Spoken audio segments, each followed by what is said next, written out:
Let's move on to Olivia Rodrigo, though. The Let's go. I mean, uh, pop pop music is alive and well, and Olivia Rodrigo is the torchbearer, man. Because I mean, Taylor Swift might have invented pop music, and Lord might have perfected it, but Olivia Rodrigo has just elevated it to another sphere, man. This is some fucking banger after banger on this album. Sour, the first album from Olivia Rodrigo, known for being in High School the musical, whatever the name of High that School is, Musical, the musical, the Disney Plus series about high school kids acting in High a School Musical. High School Musical play at their school, which was, I think, Right. actually kind of a smart way to reboot that IP in a certain Totally. sense. So I give him credit for that.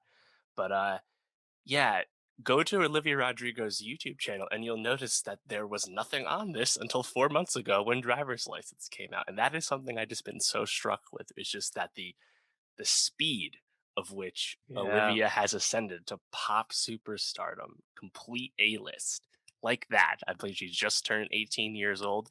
Like you said, she was only known for acting on a show for teens. So, like, when the whole thing happened with Driver's License, there's the drama behind the scenes with her boyfriend who was a co-star, and the song happens. It's a big thing on TikTok. And I'm like, huh, you know what? That's cool. Maybe I'll check out the song eventually. Because, like, I'm not invested in the High School Musical, the musical drama. Like, it was not something, on my radar. And then Of course not. all of a sudden, Olivia Rodrigo is not only completely accepted by Gen Z, but now she's getting completely embraced by millennials as well and scooped up by Interscope. And now she's a mainstream pop force. And she just set the biggest first week sales for an album of 2021 thus far with Sour, which did over 200,000 first week.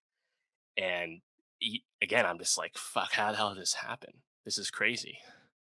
Dave, on Spotify, uh, the top 10 songs on Olivia Rodrigo's page, Sour dropped, what, 2 weeks ago now? Yes, 30 two Fridays ago million, 30 million each. listens is the least amount of listens that she has. That's insane. Like, you think about, like, we're just talking about rock bands. Like, if the Killers had an album where their least listened to track was 30 million, that would be the biggest success of their career at this point. And the Killers are probably the most mainstream, down the middle rock band that we have right now. So that's saying something. This is a fucking phenomena. And Right. I think the album actually backs it up for the most part. I think the second half gets a little bit tiresome, a little bit same notey, but man, that first half, all the way up through "Good for You" is like Yeah. undeniable to me. I'd say. I mean, even now, again, we are over a week and a weekend removed from the album drop. She's still occupying 8 of the top 10 spots on the top 50 US chart on Spotify. Of course, she had been occupying all 10 for a while at this point. Um, the scale, again, just really baffles me. Good for You, which was one of the singles and one of the best Mhm. songs on the album, By set far. the record for biggest streaming week in Spotify history with over 84.1 million streams, which broke the record she had just set with Driver's License, which again is mind blowing because no one was like ready for Driver's License to drop and excited to stream it a shit ton. Mhm. It's crazy, dude. But yeah, I think It for a first is. for a debut album for someone who was not a full time artist until the past few months, it's way better than it had any right to be. And I don't know how you can really be critical. Like, obviously, I have things to quibble about. But for a first record for someone who's not been a full time artist for more than a few months, like, it's a complete win, and she's being completely rewarded for it. Obviously, Yeah, it's insane. And it driver's license. Obviously, you mentioned it was dropped. I think back in January, and then January. just blew up. TikTok made its way all the way to SNL, where they did a whole skit based around this. And when she was a musical guest, just an amazing uh, turn, to have that Mhm. kind of reach the zeitgeist in that way. Obviously, Gen Z is not really watching SNL, so why they're doing this and the fact that it kind of made it into that audience is just phenomenal and mind blowing. But then you go right from driver's license to deja vu on TikTok to freaking Good For You is all over TikTok right now. You can't swipe more than 2 videos without hearing that song again. It's insane how poppy this album is to the point where it literally is just setting trends every other week on the most popular social media platform that we have right now. And yeah, you start off with a song like Brutal, which is not at all what I expected, especially because, hearing Driver's License and Deja Vu, those were those felt like very like down the middle pop songs in terms of like convention. Good For You is a little bit more like Paramore and even to the I Yeah. mean, it sounds just like what's that track? Misery Misery Business. Business? Yeah, Hmm. it literally is Misery Business, but it still fucking goes hard. But Brutal is right in line with Good For You. And she wants to be exploring this like pop rock sound, which I didn't expect, but I mean, if she's gonna be going from there to things like One Step Forward, Three Steps Back, which is obviously a toned down piano tune, she's going to have the range to make albums that people are going to love on the same level as Taylor Swift and Lord and all of them. So the sky feels like the limit for Olivia Rodrigo right now. Right. Yeah. So I would say, like, in terms of Sour as an album, I would say there are like slower moments in the middle. Like once I've heard like the fifth ballad track, like it's not going to stand out as much. Like I could do without some of the ballads, but that's what again what makes Good For You stand out even more because of how much of a different speed it is. Mhm. And that would actually probably lead me to I think where her biggest room for growth is. As someone who has not been a full-time artist for very long, she does come across as a bit stiff to me as a performer. You could see that on Mhm. SNL. You could even, I think, even see it in some of the videos right now. And Yeah, it's totally fine. Obviously, there's room to grow with that. I would say though, like if you want to actually go down like the pop punk, mainstream pop punk lane that has recently been resurrected by Machine Gun Kelly of all people, I think you're going to need to bring more energy. So we'll sure. see how she goes down that way. But ultimately, her path as a pop star, as a Disney alum, is a little different than a lot of the other Disney alums we've talked about of late. Obviously, mainstream pop is filled with Disney alums: Miley Cyrus, Selena, the Jonas Brothers, Ariana. Most of them, especially the females I just mentioned, are all tremendous top tier vocalists. Olivia is not that. She's more in the Taylor mold, right? She's going to be Mhm. about writing first and Yep. foremost because she does not have those A tier pipes. So I'm just curious to see exactly what's next. How quickly do we get the follow up from Olivia? Because again, she's been a full time artist for 4 fucking months. It's crazy. Yeah, it is crazy. And, just thinking about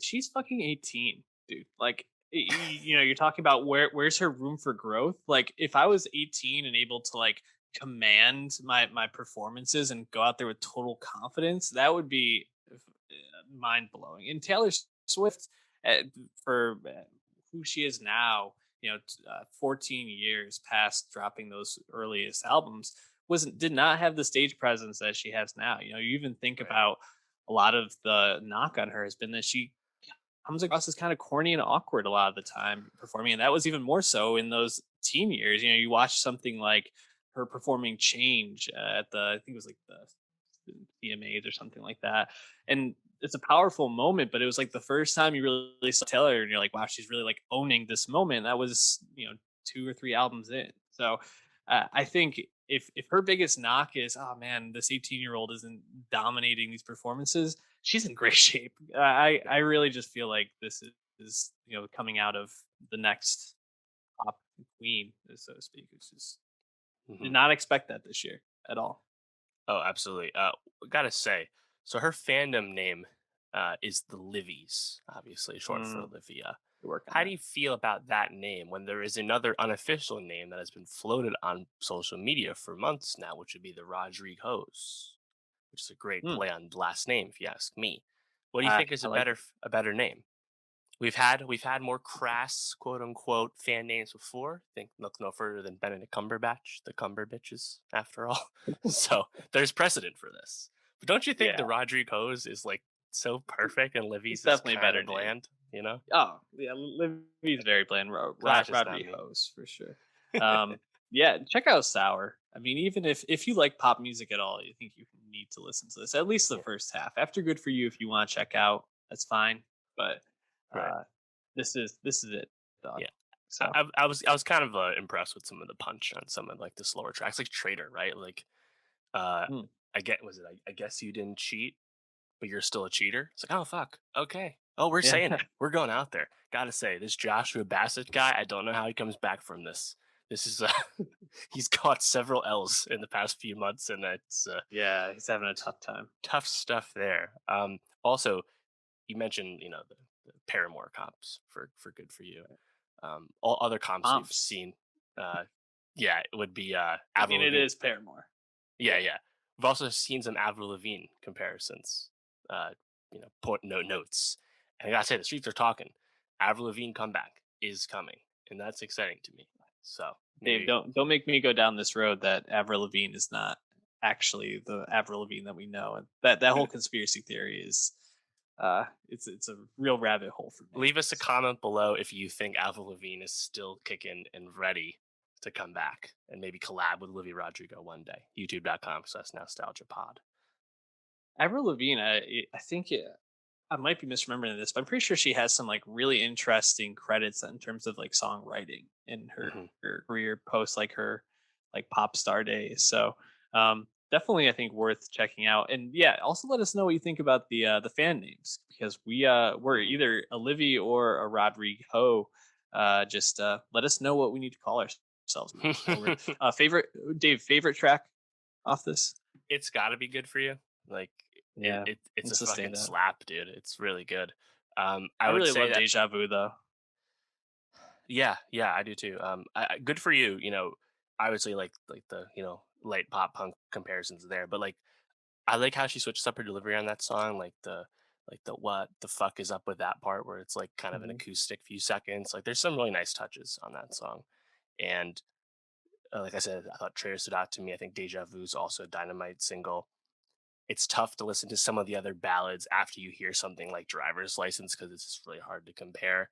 And in Yeah. general, lyrically, it's a bit of a one note album, but that's okay because she just turned 18. She has very little, I think, life experience of which to base a album that is supposed to be lyrical about. So I'm not really concerned about that. I've seen that like as a talking point. It's like, oh, Olivia, she's just so sad, and we know it's gonna be okay. It's like, yeah, no fucking kidding. But like, just just let her make the songs. It's fine. Like, like there was a Yeah. great tweet. It's like, what you wanted to write about the Civil War or something? Like no, this is the music she's gonna make because she's a kid, and that's fine. And it's quite impressive for again all the reasons we've stated. So good stuff.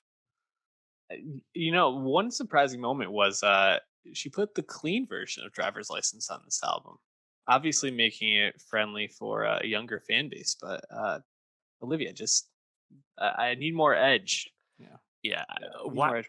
that's kind of a weird choice to me. I didn't realize that because the explicit version of Driver's License has 802 million streams, so she didn't really seem Yeah, to care until recently, I guess. maybe I just misheard it. I don't know. Maybe I thought there was No, it a says like a explicit shit or right something here. like that. Yeah, Is it explicit? Oh, yeah, okay. yeah. I don't Not, know. not all Maybe the I was songs are just explicit, but some of them are. I Which I need actually think more I think the moments when she explicitness. does curse actually like land because she doesn't do it all that often. So Yeah. don't All have right. Well, nothing but good things to say right now.